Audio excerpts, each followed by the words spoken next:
नमस्कार फ्रेंड्स, कैसे हैं आप सब। आशा करती हूँ सभी बहुत अच्छे होंगे। मैं पूजा वेलकम करती हूँ आप सभी का आपके अपने यूट्यूब चैनल अंकित वास्तु ज्ञान में। फ्रेंड्स, आज मैं आपको इस वीडियो के माध्यम से माघ महात्म्य कथा के 15वें अध्याय का श्रवण करवाने जा रही हूँ। कथा के अंत तक ज़रूर बने रहें ताकि आपको भी श्री हरि विष्णु की कृपा से पुण्य फलों की प्राप्ति हो सके, मोक्ष की प्राप्ति हो सके। आपके साथ साथ आपके घर परिवार के ऊपर भी भगवान श्री हरि विष्णु की कृपा बनी रहे। कथा इस प्रकार है। श्री दत्तात्रेय जी बोले, एक समय कंचन मालिनी नाम की अत्यंत रूपवती अप्सरा प्रयागराज में माघ मास का स्नान करके कैलाश पर्वत को जा रही थी। मार्ग में एक गुफा में बैठे हुए विशालकाय और भयानक राक्षस ने अप्सरा से कहा, हे सुंदरी, तुम कौन हो, कहाँ से आ रही हो और तुम्हारे वस्त्र गीले क्यों हैं? आकाश मार्ग से तुम कहाँ जा रही हो? तुम्हारे गीले वस्त्रों से जल की एक बूंद मेरे सर पर गिर पड़ी है और इससे ही मुझे कठोर हिंसक पापात्मा का मन दया से आर्द्र हो उठा है। इस जल की एक बूंद के प्रभाव का मैं वर्णन नहीं कर सकता।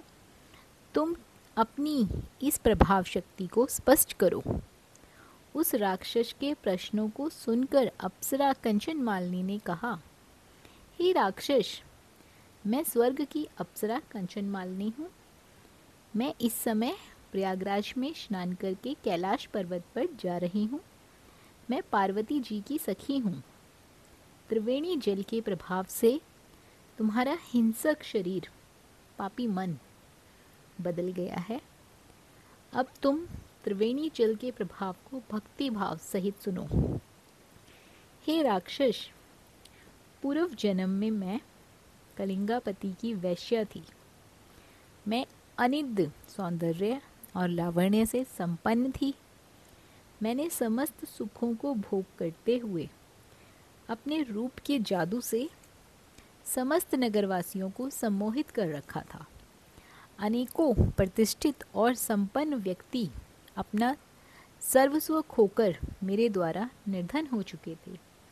सदैव ही मैं धर्म विमुख बनी रही। एक दिन मैंने सोचा कि सदैव पाप में लिप्त रहने के कारण मुझे तो नरकीय यातना भोगनी ही होगी और मुझे कभी भी आत्मिक सुख नहीं प्राप्त हो सकेगा। इस प्रकार विचार करते हुए भयभीत होकर मैं मूर्छित हो गई और भूमि पर गिर पड़ी। जब मुझे दोबारा चेतना आई तो वेदज्ञ और ज्ञानी राजपुरोहित के समीप गई और हाथ जोड़कर उनसे निवेदन किया, हे वेदशास्त्र ज्ञानी और धर्मात्मा राजपुरोहित जी, मैं सदैव ही पापाचार में लिप्त रहती हूँ। कृपया मेरा उद्धार करके मुझे मार्ग बतलाइए। मेरी विनय सुनकर उन्होंने कृपालु होकर कहा, हे सुमुखी, तेरे समस्त पापों से मैं अवगत हूँ।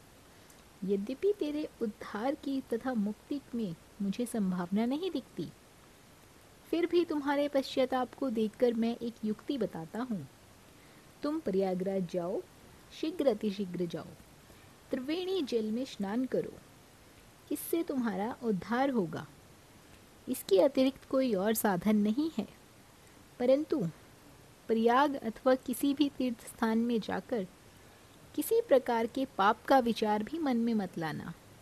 तीर्थों से जहाँ अक्षय फल मिलता है, वहीं थोड़ा सा पाप भी भीषण नरकदायक बन जाता है।